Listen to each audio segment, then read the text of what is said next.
emergency for the first time in America. This is Jim, and Receiving this message. We are Ken Jennings and John Roderick. We speak to you from our present, which we can only assume is your distant past, the turbulent time that was the early 21st century. Fearing the great cataclysm that will surely befall our civilization, we began this monumental reference of strange and obscure human knowledge. These recordings represent our attempt to compile and preserve wonders and esoterica that would otherwise be lost. So whether you're listening from an advanced civilization or have just reinvented the technology to decrypt our transmissions, this is our legacy to you. This is our time capsule. This is the Omnibus.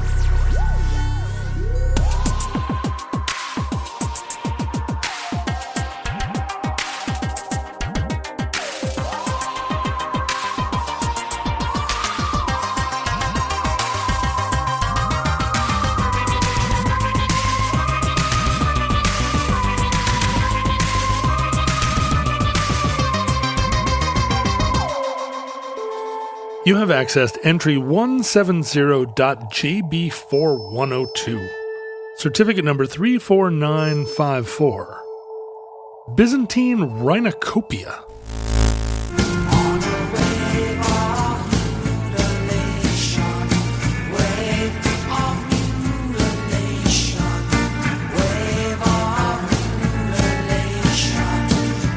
Did you ever get to see Byzantine Rhinokopia live? I saw the moment for Neutral Milk Hotel. They were too loud for me. Pretty good. You know, quiet is the new loud. I don't even know what kind of band that sounds like. Is it like some kind of jazz fusion? Byzantine Rhinokopia? Yeah. It's like a Sun Ra kind of a thing. The problem is, if you put the word Byzantine in your band name, you already suck. Do you start to suck at the exact moment you rename your band? It's when some guitar player is like, we should call it Byzantine Rhinokopia. It's like, no, you're lame. Byzantine, of course, refers to the Byzantine Empire. Sure, Byzantium. Centered at Constantinople, then called Byzantium, what was the Eastern Roman Empire. Rhinokopia is a Greek word for lots of noses. It sure sounds like it, right? Right. Copia could mean plenty, like in copious or cornucopia. In this case, it's not. That's the Latin root. In this case, it would be a Greek meaning I'm not aware of. Rhino, of course, means nose. Yes. But rhinokopia just means nose cutting, rhinotomy, basically. Oh, so it's based on copia. It's like Francis Ford Copia. Yeah, he's always because he cuts his own. He cuts his own movies. Yeah, right. I mean, you know that you've heard the different kinds of suffixes for different kinds of surgeries. You know, ectomy and ostomy and otomy and plasty and so forth. Do you know the differences? An ectomy, an ostomy, an otomy, and plasty. So an ectomy is to take out. Ectomy is to cut off. And did you say ectomy is both things? Oh no, an ectomy is to take out. Right. Yeah. A ostomy is to. So an oscopy is to go look at. Yeah. An ostomy is to. An ostomy is to put a hole in. Oh, put a hole in, right? Like stoma, like mouth. And an ectomy is to cut off. Ectomy is to cut out. Otomy is to just to cut, but not to cut out. Eeny, meeny, otomy, ooh-ah-otomy. Like a lobotomy, you're not removing the lobes. Right. You're just kind of cutting it. Yeah. To cleave. And a plasty, of course, comes from plastic, meaning flexible. A rhinoplasty would be like to reshape the nose. So a rhinotomy is, it's not an ectomy. It's not a rhinectomy. You're not removing the nose, but you're just slitting it. You're cutting it. And is that to say cutting the septum, or the place between the nostrils, or to cut the brow or the? I think it would probably be below where the bone is. I think you're cutting away at the cartilage. I see. You know, because that's an easier cut. You can just do that with a knife or something. But it's not a piercing. It's like a right. You're actually mutilating the nose, and therefore the whole face. The nose it's the middle of the face. Sure. It's the whole thing relies on it. The nose is the middle of the face. That's what we always say. Ancient Byzantine proverb. So you're saying that a Byzantine rhinoctomy rhinectomy. A Byzantine rhinoctopus. Rhinokopia. A Byzantine rhinokopia is a nose mutilation that was popular in Constantinople. I don't know if it was popular. I mean, I wouldn't like it if it happened to me. Right. But I mean, it could be like a... Popular with the other people. It could be a form of sort of primitive body adornment or, modern primitivism where it's sort of like, ear gauges or putting tribal tattoos. Yeah, putting little studs beneath your eyebrows. Yeah, it's like a weird guy in the record shop kind of a thing. In the case of the Byzantine Empire, it was mostly a political tool used on the wrong people who were getting too powerful. Like a scarlet letter? Or powerful people who had gotten into trouble. Yeah, kind of. The stigma of it seems to be very important. I mean, if you go back to ancient times, there's a lot of blinding as a way to keep people out of power. I mean, it's a real bummer if it happens. I mean, not to say that being blind is, but to be forcibly blinded. Just because you got too big for your britches. Would seem a little bit like... Yeah, I think everyone agrees. Sophocles and the Bible all agree. It's a big bummer to be blinded by your enemies. Although I guess if you only live to be 40, you have a lot, presumably you get blinded in your peak of career. Do you think that's why people in the past seem to have more equanimity about the awful lives they led because they know it's not going to be that long? Yeah, I mean, I'm going to die when I'm 30 anyway. If you do something bad and you get put inside you get drawn and quartered or something, it's like, well, I probably would have got dysentery next week anyway. I'm in an Iron Maiden, but I'd otherwise be dying of plague. They're all just kind of like grouchy Larry David types. As the horse pulls them apart, they're just like, this isn't great. This isn't great. It's not great, but it's not the worst thing that ever happened to me. Pretty bad. In the case of blinding was an ancient practice. Famously, Samson was so powerful that the Philistines had to blind him. I thought they just cut off his hair. Well, that was just the beginning. Oh, I see. They started with Things the got hair. worse from there. We talk about getting his hair cut off all the time. We don't go down the list of other indignities. The hair was just the kryptonite or whatever. The famous Milton quote about Samson is that he's eyeless in Gaza. The Philistines burned his eyes out. Hey. I mean, really, I don't like injury to eye at all. The eye is a very queasy part of the body to me. Yeah. Maybe it's because that's where you perceive kind of the center of the soul. That's where all your input comes in. You really don't want to think about violence to it. No. No, it seems, I mean, I don't know how many nerve endings are in the eye, but my sense is I knew a guy who fell down at a party onto a glass table and the table broke and it popped one of his eyes. Is this like Faces of Death episode and again? I don't think that it hurt. I think that he reached up and realized that one of his eyes was gone. Was it dangling out? No, that the eye is like a ball of... Oh, he was rolling around on the floor? Ball of confusion. No, the eye, I guess, was still there. It was just popped. Oh. Like the... Oh, it was like the fluid came out. Yeah, the fluid came out. Oh. Kind of a bummer. There are definitely, in the medical records, cases of people sneezing an eye out. Huh? And it... That puts the stakes of sneezing a lot higher. It really makes you not want to do the thing where you go like I always kind of stifle my sneezes, and my wife is just an incredibly loud sneezer. Sure. She will do just kind of Yeah, she'll do a yell that I feel it's a bit superfluous. A little bit dramatic. It's a bit showy. It doesn't seem related to the sneeze. It seems like there's two things going on there. First the yell and then the sneeze. Well, what about if it's just the two of you? What, is she just putting on a performance for you? It's not consciously a performance. I see. When she's all alone. Yeah, but when you go that way, who are you protecting? Let it go. Let it be free. Don't pop your eyes out. I'm protecting people. I'm taking the hit. I'm taking on the risk of eye stalk popping to keep the people ahead of me in the movie theater dry. I feel like we're not quiet. talking about it in a movie theater. We're talking about walking around your own manse. I feel like this is somehow symbolic of a deeper repression. Well, the relation between the nose and sexual repression is kind of at the root of our tale. Go on. Well, if there's a phallic part of the body that's not the phallus, the nose seems like a likely option. I don't know. The fingers kind of, but there's 10 of them. That kind of reduces the. Does it reduce it or multiply it? Well, there's only one nose, and it's in the center of your body. Oh, I see. So it's the one. It's the phallus you're looking at every day. That's what I call my nose. The phallus you like to see every day. And as a result, something that was often a torture and indignity that was often performed upon people that were getting too big for their britches anciently was castration. Ooh. They'd become eunuchs. Ugh. And not only did that kind of reduce their appearance of potency in society, it also reduced their literal potency. They couldn't produce heirs to challenge your dynasty. Which would you rather have, your eye poked out or your penis cut off? It's a tough one. You got two eyes. What if you had both eyes? You've got a spare. What about both eyes or your penis?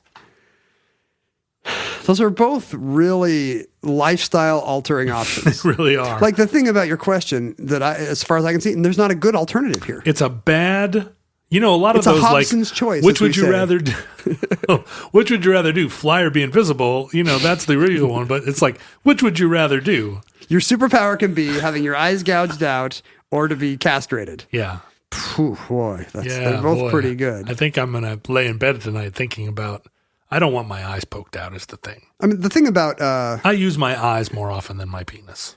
Yeah, I'm using my eyes right now, and this is a totally asexual podcast. I'm not using my genitals for anything one of us, at the moment. There's no such thing as an asexual podcast if you're a true fan. The thing about producing all these eunuchs is that often it would just be a... what do we call it? An orchidectomy? It would just be a removal of the testicles. Right. That seems to be the popular way of castrating without it being a real It's not a full real punch in the mutilated nose. Dongectomy? I don't know what the word is for a full removal. Yeah. But it would have to have the opposite effect because, in fact, I think it would turn a lot of these eunuchs into really great sexual performers. So, if you're, you wouldn't have to worry about I see what you're saying. Offspring, but you might have to worry about your harem. They started doing this with dogs, I think, where they didn't want the dog to feel this is definitely I think probably the people that bring comfort turkeys on planes, but they put little plastic testes inside of the dog so the dog doesn't feel bad. Yeah, they get prosthetics. Yeah. Do you think it matters? Is the dog aware?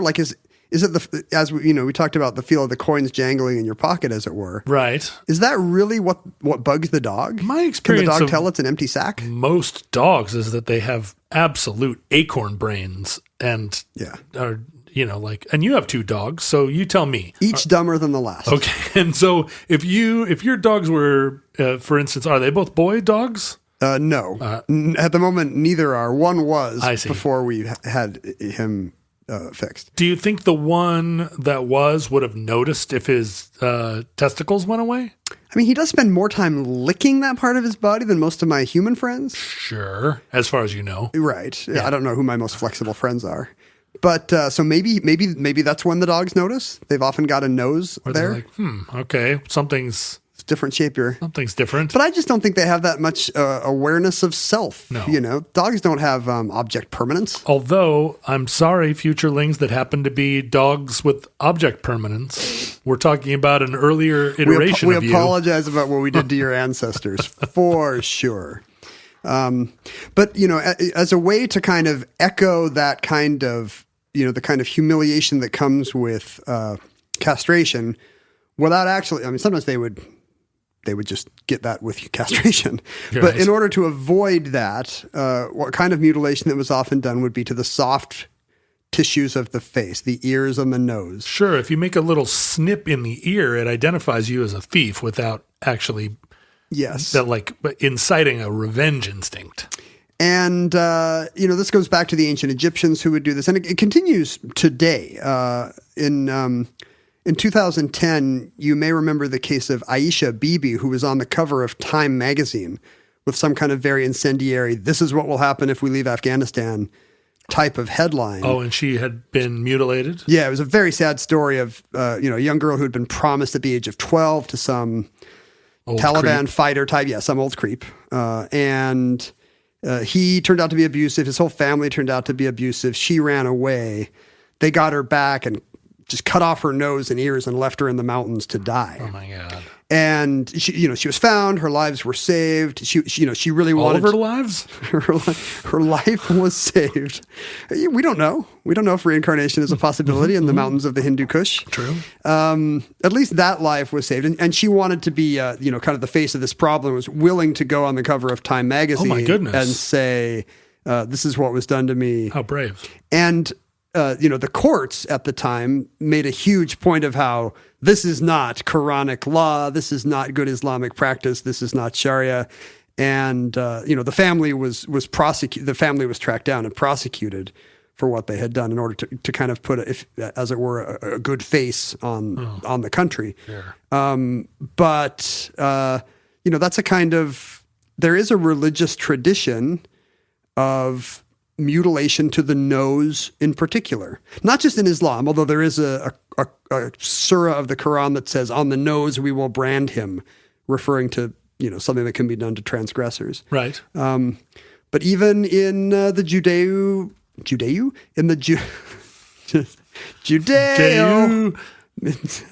me say Judeo, in Leviticus 21:18, it's a prohibition on people with certain kinds of defects or deformities becoming priests. It's a very ableist part of Leviticus, and I'm not happy about it. It gives me no joy to tell you this, John. No, I know. I know. Well, there a lot of the Bible is... it's problematic. It is problematic. The Bible... Quite a few stories don't pass muster. The Old Testament is canceled.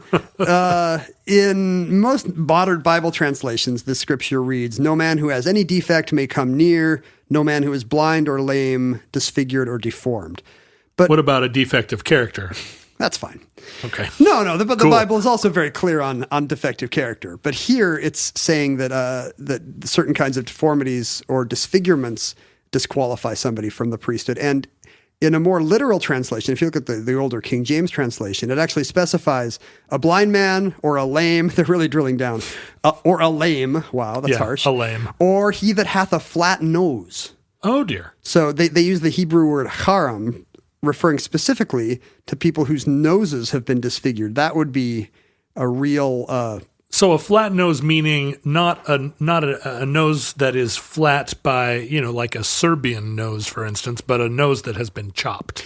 That's what it seems like. Did you just earlier refer to the King James Bible as the older definitive translation? Well, no, it's older than most Bible translations that would be popularly used. It's in Elizabethan, Jacobean, I guess, English. And it was written in language that was supposed to sound archaic even then. So that was the fashion. It's a little more literal than most Bible So today, I think the idea is this was just synecdoche, metonymy. Yeah, we're using a flat nose to fill in for a bunch of others disfigurements and ugly folks. But it's very specific in the literal Bible that flat-nosed people should not be in the temple. The prominent, healthy nose is a sign of moral good. Yes, the fortunes of God. Well, it seems like if you're getting your nose chopped off as punishment for crimes, that there's a reason to do that, or there's a reason that it worked, and it would be an easy identifier. If somebody came into your jewelry store that had their nose cut off, you'd be watching them extra careful. I think that's a main appeal of it, is that, castration, you can hide the effects in your pants. Right. But you can put earmuffs on if your ear's been snipped. Exactly. But Byzantine Rhinokopia is literally as plain as the nose on your face. Sure. It's going to be very clear who has done the crimes. They cut off your nose to spite your face. And not just your face, but everything about you. Yeah.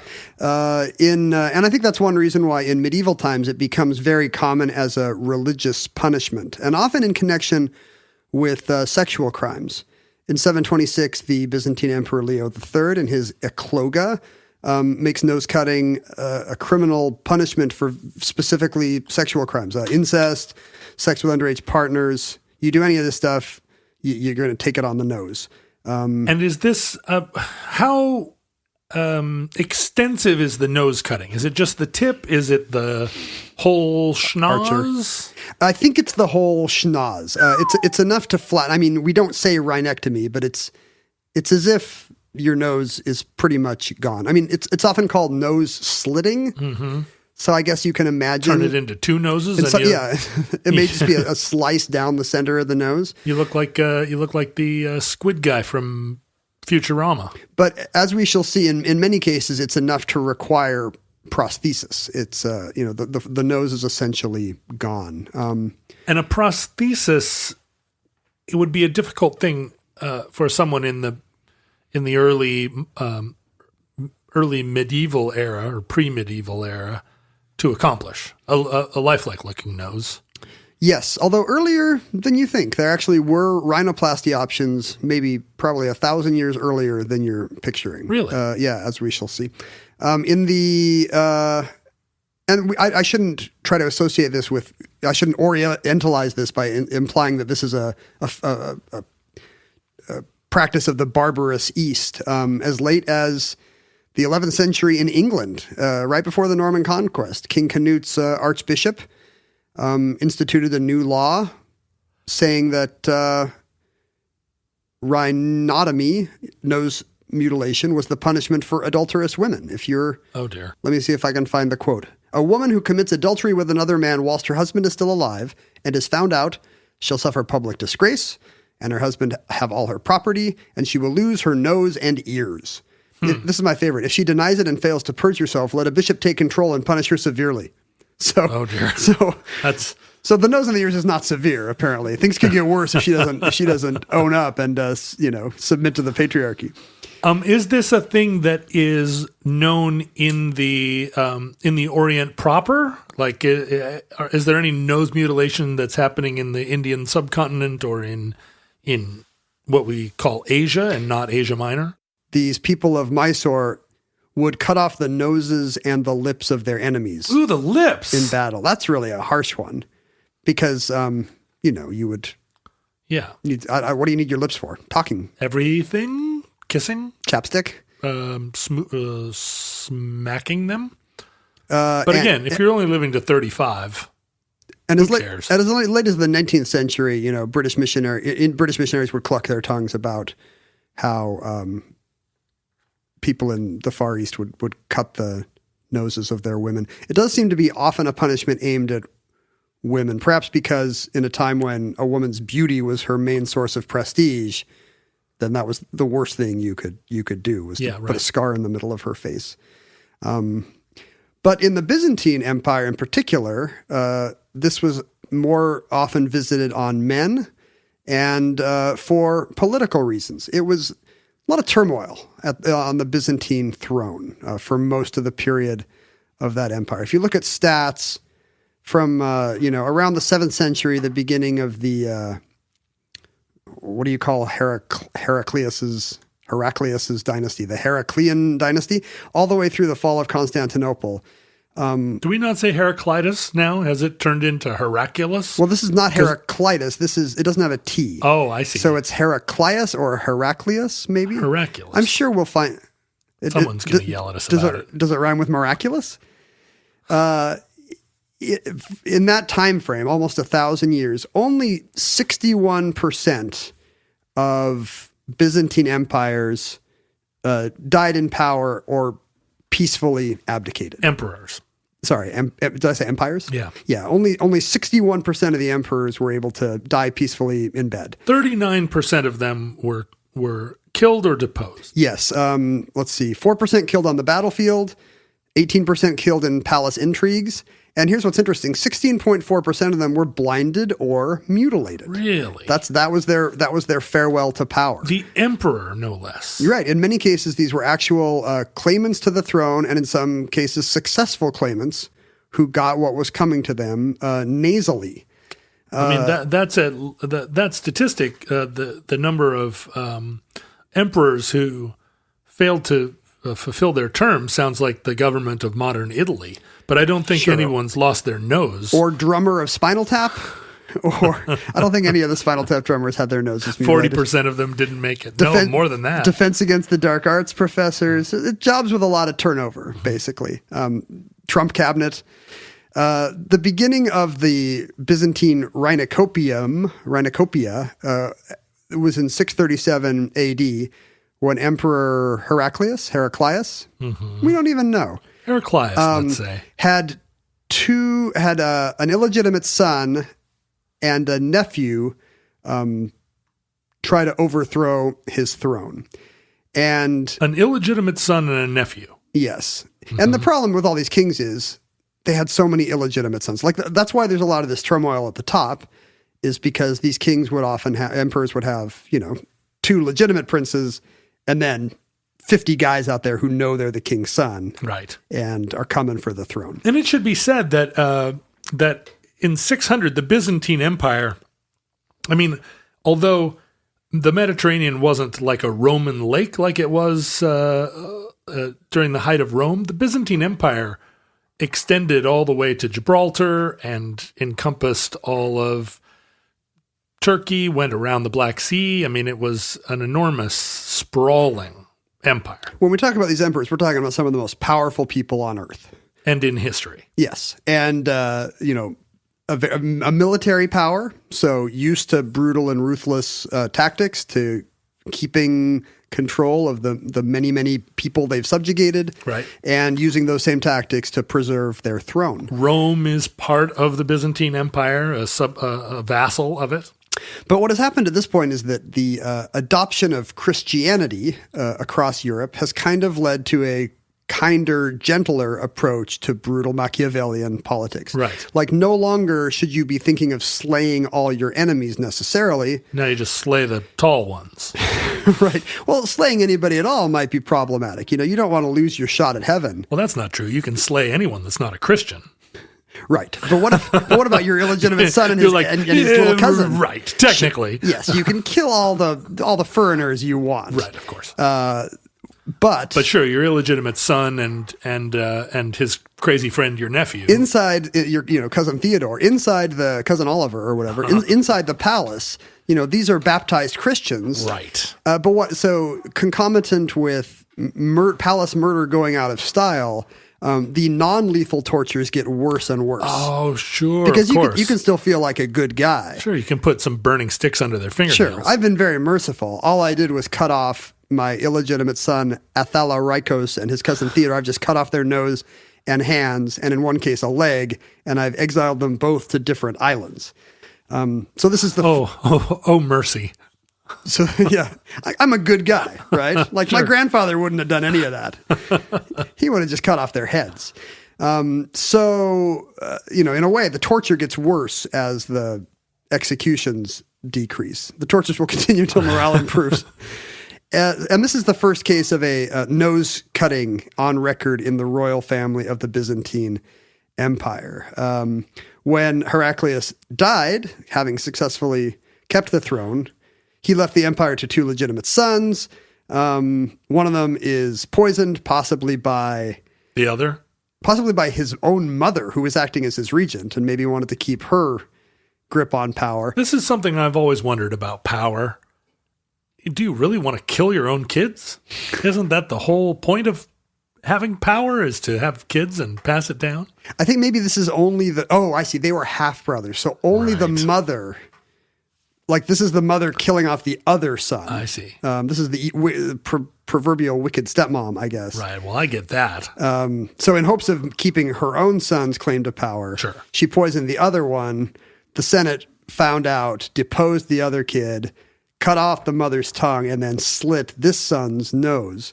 So Heraclius, who had slit his own illegitimate son's nose, had his own son's nose slit later. And there's a lot of this Senate. Kind of, it really is a... so this is a sins of the fathers kind of scenario where this kind of... this thing repeats itself over and over in the family tree. Later in the 7th century, when Constantine IV is emperor... he has all his brothers mutilated just to make sure nobody comes at him. So it's like a preemptive mutilation, right? And that seems to indicate just how disqualifying a nose mutilation would be, right? Meaning that this guy can't be emperor. Look at his weird nose. If you accidentally tripped and fell into a plate glass window and it bruised your nose, that could be a career ender. Do you think that's true today? I mean, Richard Nixon had a weird nose, and he won in a landslide. I don't know who are the weirdest noses in 20th and 21st century politics. I mean, I feel like you get a You get a lot of, or you did before the rise of antibiotics, you get a lot of acne-scarred noses that certainly didn't stop Edward James Olmos from becoming a beloved actor. But in politics, it's different. There's not a lot of acne scarring in politics, which is interesting. True. Walter Matthau had quite a significantly bulbous nose. But again, so did Henry Youngman. As far as I know, Walter Matthau was never U.S. president. That's true. How many not even on screen. Presidents with weird noses? We really haven't had any. Maybe the nose is the window on the soul. I feel like President Johnson had kind of a big bulbous nose, but that would go with his big bulbous Johnson, right? If the metaphor still holds. Yeah, maybe Johnson was the least comely president of the 20th century. So Constantine's preemptive move was just to, the military wanted him to share power with his brothers, and he agreed. He said, sure. And then he immediately went back on his deal to make them co-emperors and slit his brother different Heraclius, and Tiberius's nose, and exiled them to the island of Rhodes, I think. Did he cut off their leg too, or was this a milder punishment? This was just a rhinotomy. That shows how disqualifying a bad nose is. Well, I wonder if there were a bunch of people with mutilated noses walking around Rhodes, such that it became kind of it was normalized there. Yeah, it was the place to be if you've been kicked out. Like, there must be an equivalent of that here. Like people who have not made it in the big time and all wind up in, what's the geographical equivalent of that today? Sure, everybody that has asthma ends up down in Arizona. Yeah, that's right. Eventually, it's going to weaken the DNA down there. The most famous case of a Byzantine rhinotomy was the son of Constantine IV, the previous nose slitter, Justinian II. He was a great military conqueror, but he was also a bit of a despot at home. Those seem to go together. I wouldn't be surprised. He had sumptuous tastes and big parties, and as a result, his tax and land policies were very unpopular. Everybody disliked this guy. All the people that weren't invited to the parties. Sure, and the Manichaeans, who he was religiously persecuting. Mm-hmm. I don't want to say this is a case of black and white, but you don't want to persecute the Manichaeans. That's mean. And as a result, he was overthrown by a popular rebellion in the year 695, and his enemy Leontius was proclaimed emperor.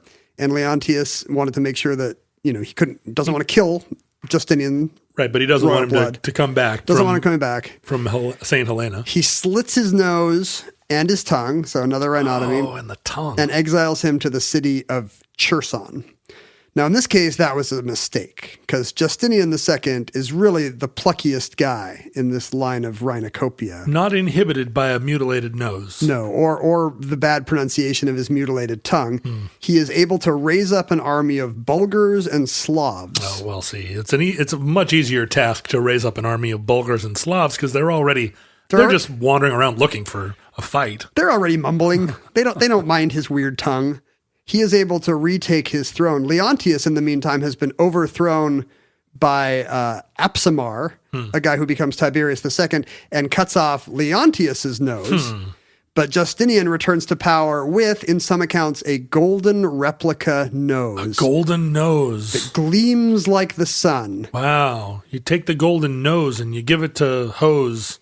I mean, gold was very popular for prosthesis back then because, as we've said, it was malleable and ductile and could be shaped into a nose-like shape. It could be worked into a nose-like shape easily. Right, and it seems like it's a warm-colored metal. Pretty hot accoutrement, actually. No, you look great. You're blinged out with a golden nose, and the fact that it's a symbol of wealth and permanence means that you've outdone Leontius at his own game. You no longer have a nose that can be defeated by human hand. Now you have a permanent golden nose on which the gods will smile. I guess it's not the nose that I wonder about. It's how is the nose affixed? Like if it's got leather straps around the back of your head, it's slightly less impressive. I think that would be the case. There would have to be And, elastic rubber bands not having yet been invented, so it can't be like a Halloween mask. It would have to be some kind of thicker strap. Maybe it had like temples that went behind your ears. Maybe it's attached to his helmet. He always has to wear a hat like Ron Howard. Oh, okay. And it hangs down from the forehead. Okay, that's I could see that. It's sort of like The Edge or Right. Billy Gibbons, except Right, with exactly. with a nose attached. Paul Simon. So in any case, the replica golden nose is apparently a point in his favor that allows him to retake the throne This is the as thing the that only noseless emperor. No one else, it hadn't occurred to anybody else. The island of Rhodes must have been, everybody there must have gone like, what? We could have just had This whole time. Whoa. Well, you have to have a nose worth of gold. So Right. there's an economic impediment. But still, a copper nose would, maybe you wouldn't be emperor, but maybe you could get a halfway decent job. Get like a civil service job or right. something. Now, sir, we can tell your nose is just made of gravel. Yeah. We're not impressed. In many stories, the golden nose is a big part of Justinian's glamour. But apparently, there's some thinking that maybe he went one better. There is a marble bust by Carmignola of a Byzantine emperor that shows that his nose is kind of misshapen and flattened. Okay. And there's something that he may be Justinian Rhinokopia. Just when Justinian came back, he was Justinian of the cut nose. That was his imperial epithet. And the flat nose, some scholars have thought on this statue look like an early form of rhinoplasty. Apparently in India around this time, the technology existed to surgically pull down the skin of the forehead and replace a weak or mutilated nose. Really? So if we imagine... But you would get kind of a Michael Jackson nose at that point and not like Yeah, you wouldn't have if you can just imagine, pulling your forehead down to make a nose, it's going to be... Yeah. It's going to cover up the shame of the mutilation, but you're not going to... That's a great Pixies song, by the way. And the shame of mutilation.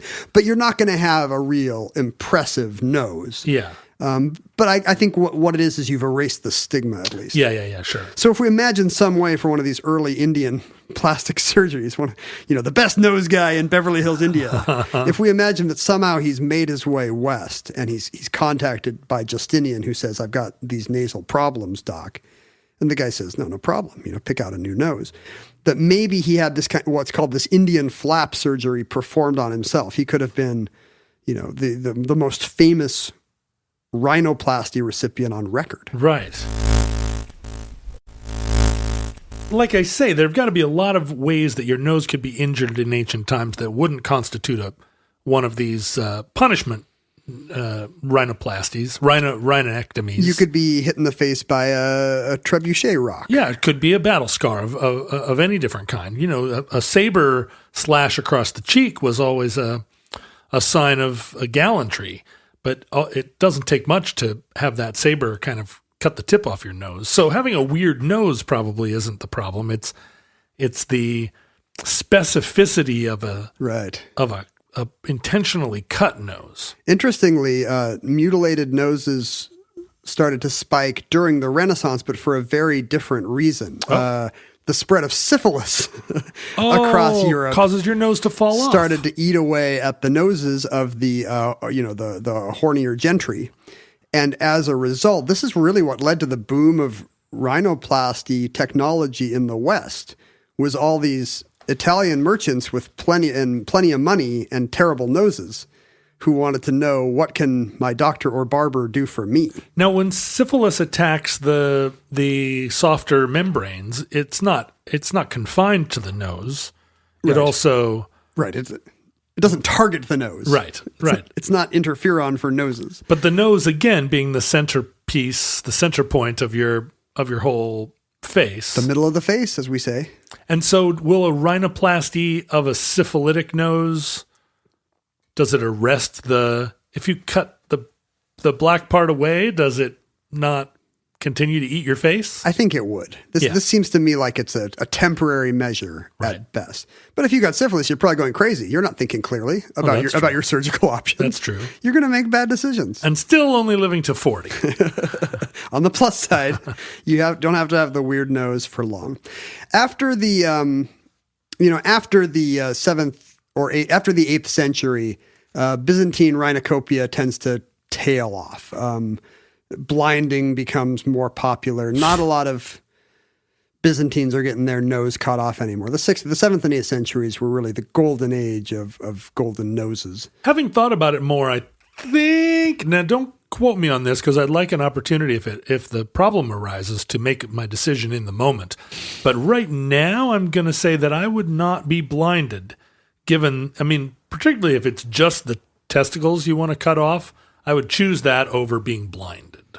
I would absolutely go testicles over eyeballs. Now, if it's the eyeballs, if it's the whole kit and caboodle, I don't know. It's a tougher case. I really like to read is the thing.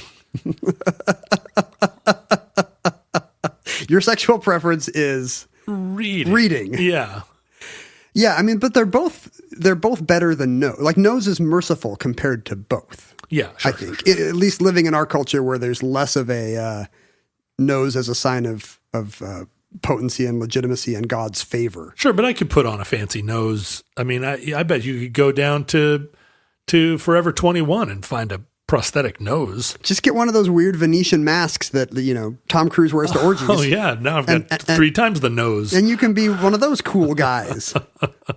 Or like a Groucho nose, and that would give me eyebrows too. You'd have eyebrows, you'd have the nose, you'd have a nice mustache. People would think you were funny and snarky. Yeah, and then you could take it off if you wanted to take a bath. They might think you were Groucho Marx, though. Have you noticed that? As you can see in the Mirror Soup and Duck Soup, anybody who puts on a Groucho nose and glasses looks just like Groucho.